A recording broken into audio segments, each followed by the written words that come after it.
जय श्री राधे हरि अनंत हरि गताय अनंता दीन दयाल जीवन निरवंता।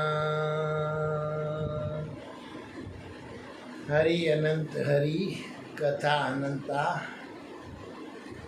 दीन दयाल जीवन निर्वंता।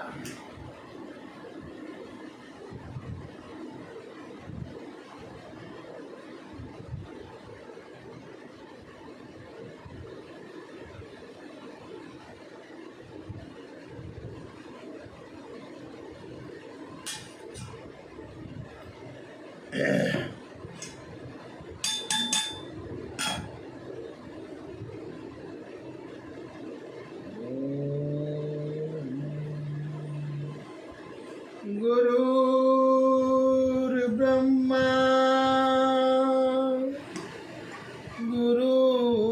गुरुर्विष्णु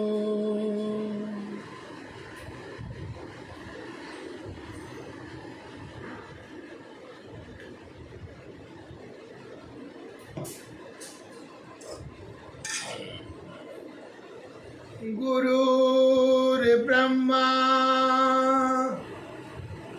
गुरुर्विष्णु गुरुर्देवो महेश्वर गुरुर्साक्षात् परं ब्रह्मा तस्मै श्री गुरुवे नमः। ध्यानमूलं गुरुरमूर्ति पूजामूलं गुरुरपदं मंत्रमूलं गुरुरवाक्यं मोक्षमूलं गुरुरकृपम् अखण्डमण्डलकारं व्याप्तयेन चराचरं तत्पदं दर्शितं येन तस्मै श्रीगुरुवे नमः। श्रीगुरुपदयुगवन्दके हरिचरणा चित्तधा श्री हरिवंश पुराण कथा कहूमती अनुसार।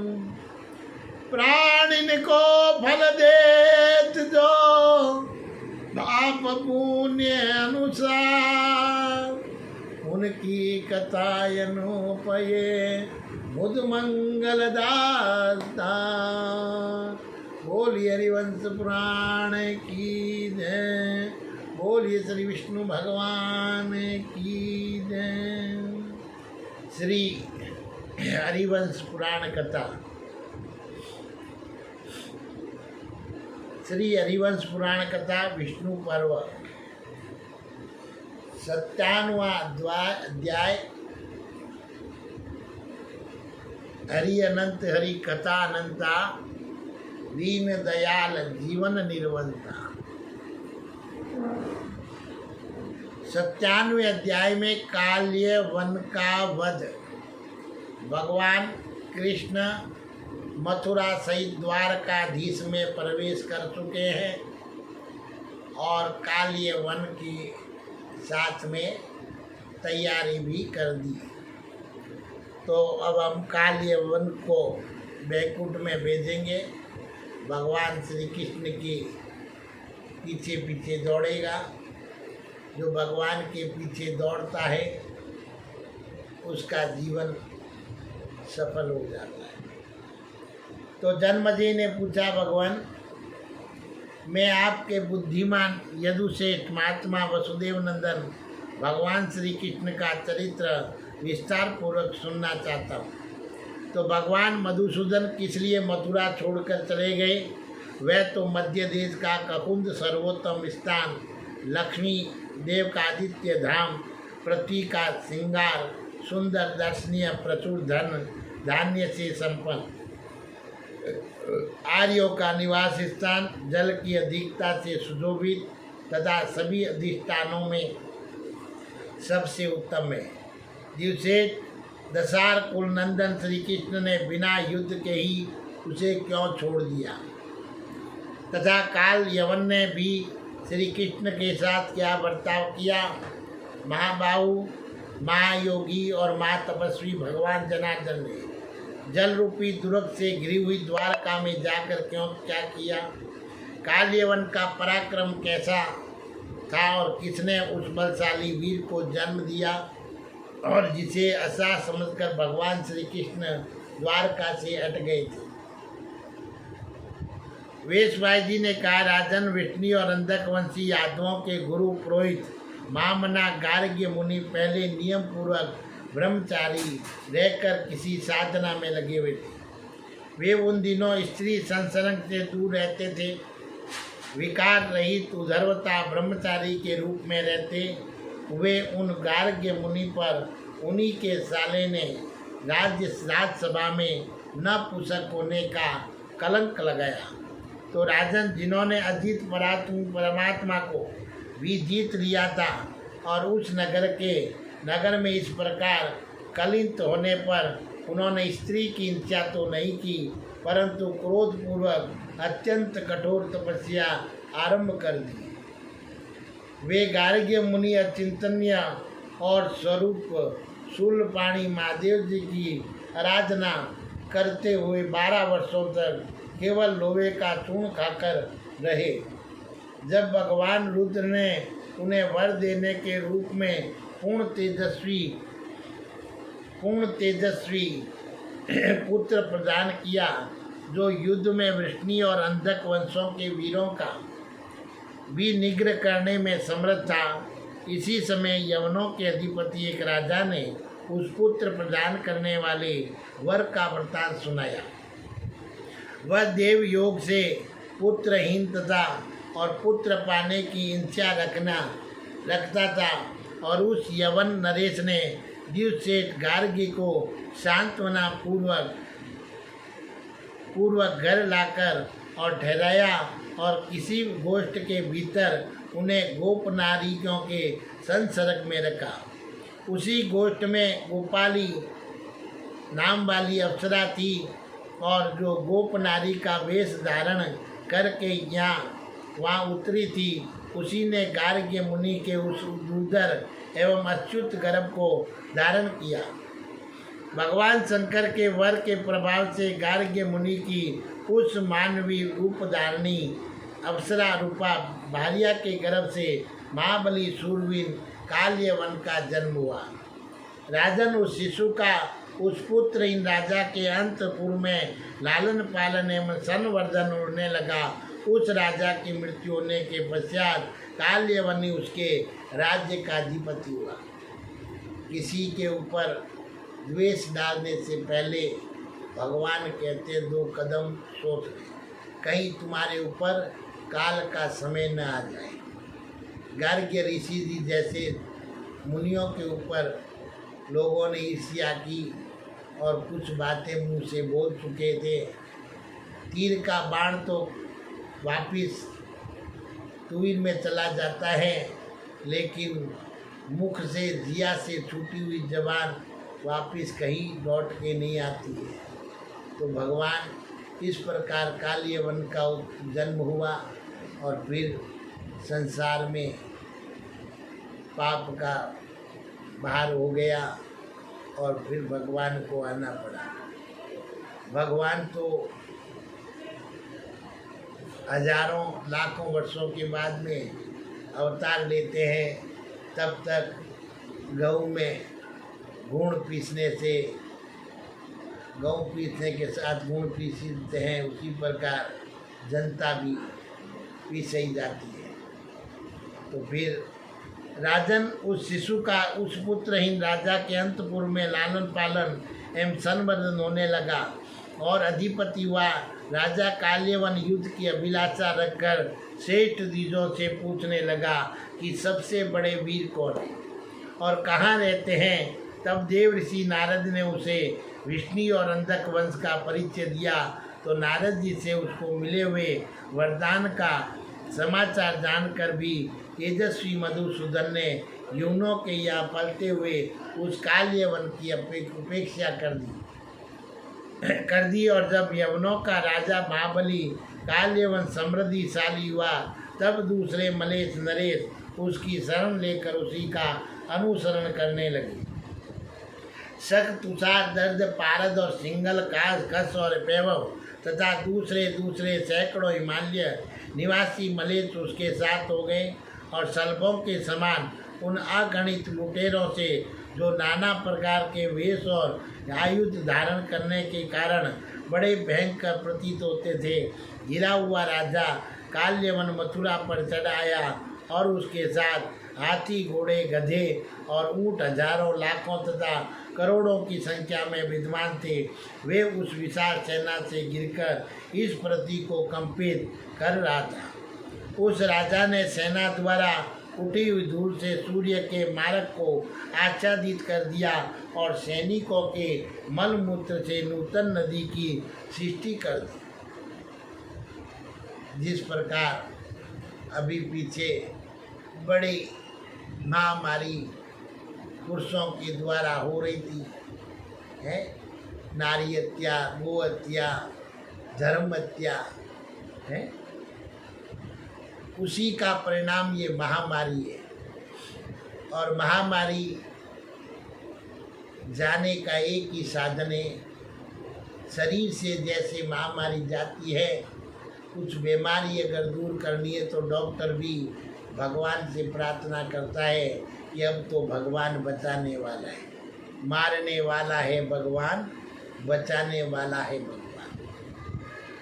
कलयुग एक नाम हजारा, सुमर सुमर पार उतारा, हरि अनंत हरि कथा अनंत। तो उसके साथ हाथी, घोड़े, गधे और ऊँट हजारों, लाखों तथा करोड़ों की संख्या में विद्वान थे।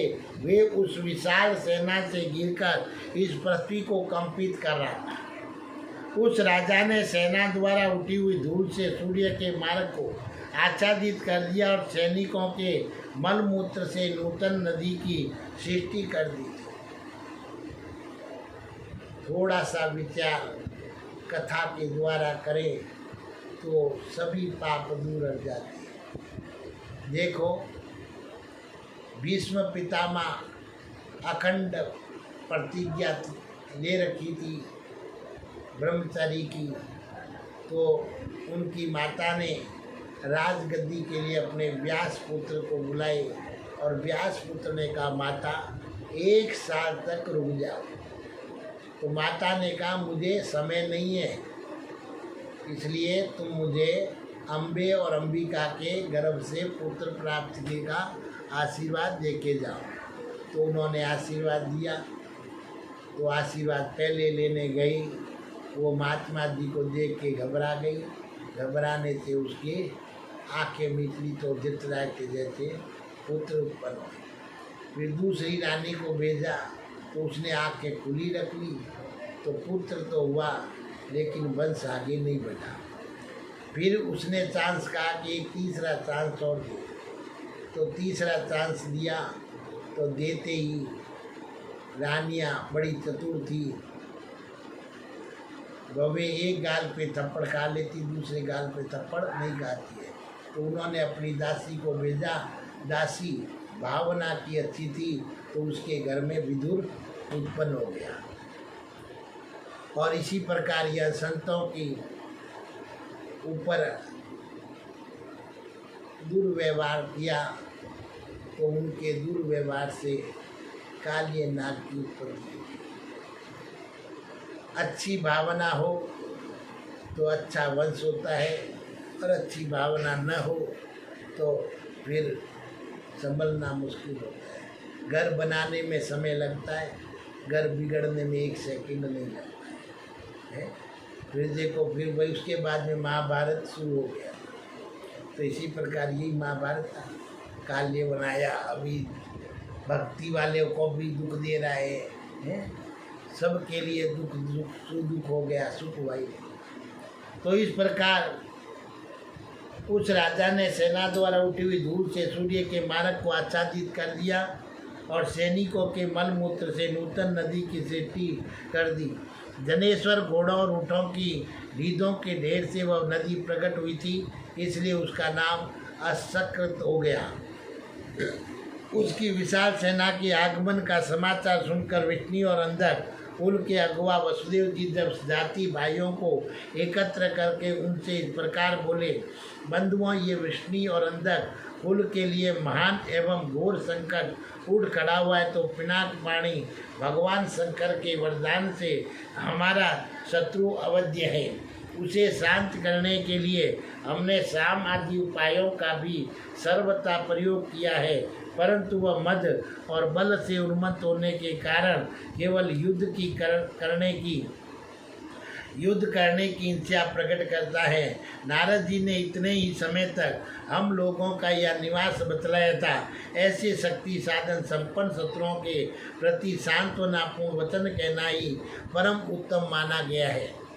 और राजा जरासंध हम लोगों को कभी क्षमा नहीं करता है, हमारे प्रति सदा अमृत से ही भरा रहता है तथा और दूसरे भूपाल जो विष्णु मंडल से सताए गए एवं कुछ नरेश जो कंसवध के कारण हम लोगों से विरक्त हो गए, वे सब के सब जरासंध से मिल गए और उसी का आश्रय लेकर हम लोगों का बाधा पहुंचाने चाहते थे। उन राजाओं ने यदुकुल के बहुत से भाई बंधुओं को मार डाला। हम लोग यहाँ रहकर फल फूल नहीं सकेंगे, यही सोचकर श्री कृष्ण ने हट जाने का विचार करने उसके पास एक दूत भेजा था। तो श्री कृष्ण ने उस समय खाने से काट कर निकाले गए कोयले के ढेर के समान काले भयंकर विषधर महासर्प को एक घड़े में रखवाया और उसका मुंह बंद करके उस घड़े को अपने दूत के द्वारा उसके पास पहुंचा दिया। गोविंद ने दृष्टांत के लिए ही वह सर्प भेजकर उस राजा को डराने की चेष्टा की थी। भरत से उस दूत ने काल्यवन से ये कहकर श्री कृष्ण काले सर्प के समान भयंकर है, उसे वह घड़ा दिखलाया। तो काल्यवन ने वह ये समझ ली कर कि यादवों ने मुझे डराने का प्रयत्न किया है, इस घड़े में बहुत से रोष भरे चींटों को भर दिया है। उन बहुसंख्य तीखे चींटों ने सब ओर से उस सर्प के शरीर को काटना शुरू किया और जिसने काला सर्प तत्काल काल के गाल में चला गया। फिर उस घड़े को उसी तरह बंद करके और यवन राज ने अपनी सैनिक शक्ति को बहुला का वर्णन करते हुए श्री कृष्ण के पास भेज दिया। भगवान श्री कृष्ण ने अपने उस प्रयोग को विफल हुआ देखकर और तुरंत मथुरा छोड़कर द्वारका को प्रस्थान कर दिया।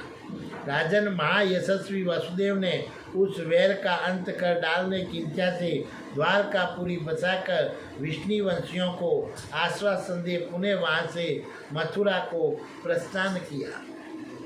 और महापराक्रमी पुरुष सिंह मधुसूदन केवल भुजों को ही आयुध रूप से साथ ले पैदल ही मथुरा में आए। उन्हें देखकर हर्ष और रोष से भरा हुआ काल्यवन निकला। इधर महाबली श्री कृष्ण भी अपने आप को दिखाकर भागते हुए उसे भी अपने पीछे खींच ले चले।